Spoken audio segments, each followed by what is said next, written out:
Bonjour à tous et à toutes, heureux de vous retrouver à Psy à la maison 51. Aujourd'hui, nous allons voir la bouffée délirante. Alors, le terme de bouffée délirante est rentré dans le langage courant, même s'il est utilisé, faut le dire, de manière péjorative. Il exprime souvent le fait de se comporter de façon étrange dans le dire et l'être, c'est-à-dire dans le comportement physique et oral, c'est-à-dire qu'on va parler mais de façon hors norme. On va sortir de la norme.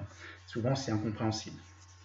Alors, par contre, le terme de bouffée, lui, il est intéressant parce qu'il est utilisé il est moins en moins utilisé de nos jours, et pourtant, il a tout son sens. Vous allez comprendre pourquoi. Alors, je vais m'expliquer un petit peu. Le terme de délirant est constant. Quand on délire, c'est un état constant. Quand on l'associe au terme de bouffée, il prend un autre sens, et celui de la temporalité. C'est-à-dire que dans une bouffée délirante, il y a un début, il y a une fin. Je vais m'expliquer. La bouffée délirante ramène à une temporalité bien marquée avec un début et une fin. C'est ce que je viens de vous exprimer. L'état délirant n'est pas constant, il est associé à la bouffée délirante. C'est-à-dire qu'avant la bouffée délirante, on était dans la norme. Pendant la bouffée délirante, on est délirant.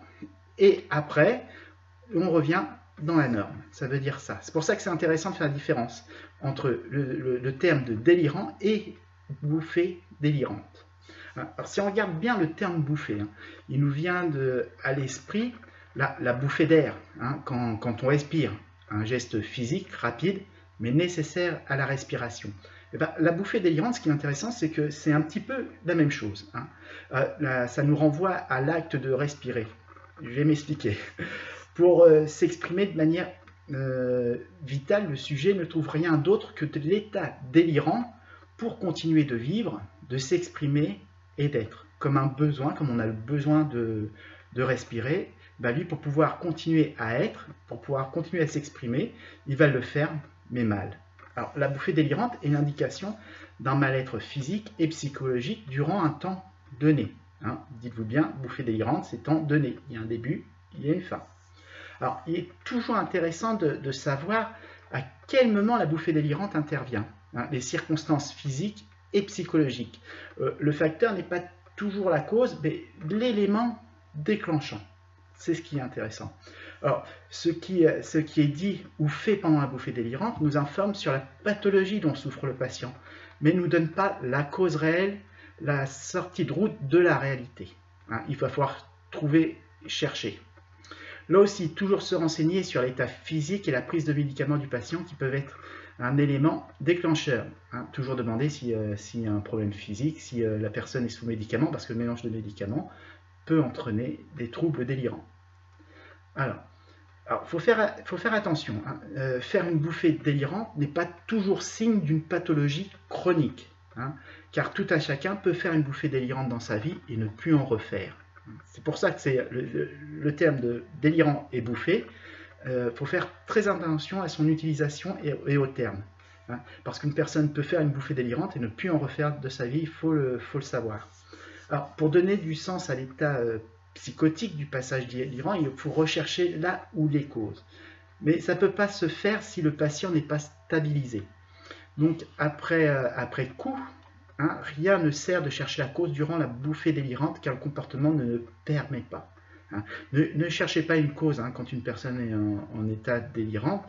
Ce qui est intéressant, c'est d'arriver à le stabiliser. Dans le cas de la bouffée délirante, on va tout faire pour stabiliser la personne et après on recherchera la cause. Alors, pour mettre du sens sur le délire, parce que ça, par contre, ça va être intéressant pour le praticien, c'est de mettre du sens sur le délire de la personne. On ne cherche pas la cause, mais on va essayer de mettre du sens. Alors, pour savoir le genre de délire dans lequel la bouffée délirante se situe, dans quelle catégorie de pathologie se pose la personne. Savoir si c'est un délire paranoïaque, si c'est l'état dépressif, si c'est une bouffée délirante érotomane, si c'est dû à la schizophrénie, etc. Ça, par contre, c'est intéressant. Alors, le symptôme le plus caractéristique d'une bouffée délirante, et vous l'aurez bien compris, c'est le délire. Alors, on peut décerner pendant une bouffée délirante ce que je vais vous dire. C'est-à-dire que la personne peut avoir de la mégalomanie, pardon, de ressentir de la persécution, de la culpabilité, de la jalousie, une interprétation extravagante d'événements vécus. Hein. Il peut faire tout un plat d'une petite chose. Sensation d'avoir des intuitions clairvoyantes, de voir le passé, de voir l'avenir, d'être médium. Impression d'être possédé ou influencé, hein, là, ça sera un délire religieux. Délire paranoïaque aussi, hein, mystique ou, vous l'aurez compris, érotique. Illusion que son corps est transformé ou qu'on peut sortir du corps. Hein. Alors, donc vous voyez, il y a beaucoup de symptômes qui peuvent se percuter pendant un délire, une bouffée délirante. Alors, le discours aussi, il est intéressant de le voir parce que il est incohérent, hein, désordonné. Hein. Cherchez pas du sens, il n'y en a pas. Hein. Les idées se chevauchent, se mélangent, et la personne délirante est incapable de les organiser de manière logique. Hein. Ces dédications peuvent s'accompagner d'un sentiment de dépersonnalisation, hein. Comme je vous disais tout à l'heure, impression de sortir de soi-même, dédoublement de la personnalité, déréalisation, un sentiment que le monde qui nous entoure est bizarre. Donc ça aussi, c'est à prendre en compte. Alors, dans cet état, quand la personne est dans cet état, vous comprendrez bien qu'il est difficile de faire du lien et de communiquer avec la personne, hein, qui fait une bouffée délirante. Alors, il faut isoler impérativement le patient. Alors, on fait comment? On l'hospitalise. Et une fois que le patient est déstabilisé, à ce moment est stabilisé, par contre c'est l'inverse, hein, dès que le patient est stabilisé par des moyens médicamenteux, hein, on ne peut pas faire autrement, on peut faire alors un diagnostic psychologique de la personne. Alors, l'état de la bouffée délirante étant passager, il faut faire la différence avec les personnes délirantes continuelles. Hein. Je répète, la personne psychotique n'est jamais dans le déni de réalité constant. Hein. L'état délirant prédomine sur les instants ancrés dans la réalité. Et ça, c'est important. Alors, le patient ayant effectué une bouffée délirante, hein, une fois stabilisé et de retour dans la réalité, sera dans la capacité de vous parler de l'avant de la bouffée délirante, de façon plus ou moins claire, parce qu'il y a des choses qu'il va se rappeler, des choses qui ne vont pas se rappeler, mais généralement, on peut avoir l'avant et on peut avoir l'après, puisque après on l'aura, puisqu'il est stabilisé. Hein. Le patient, il sera capable de donner du sens ou d'exprimer son état d'esprit au moment de la bouffée délirante. Alors, dans toutes les situations, hein, une surveillance médicale et psychologique est plus que nécessaire, hein, et sera toujours nécessaire.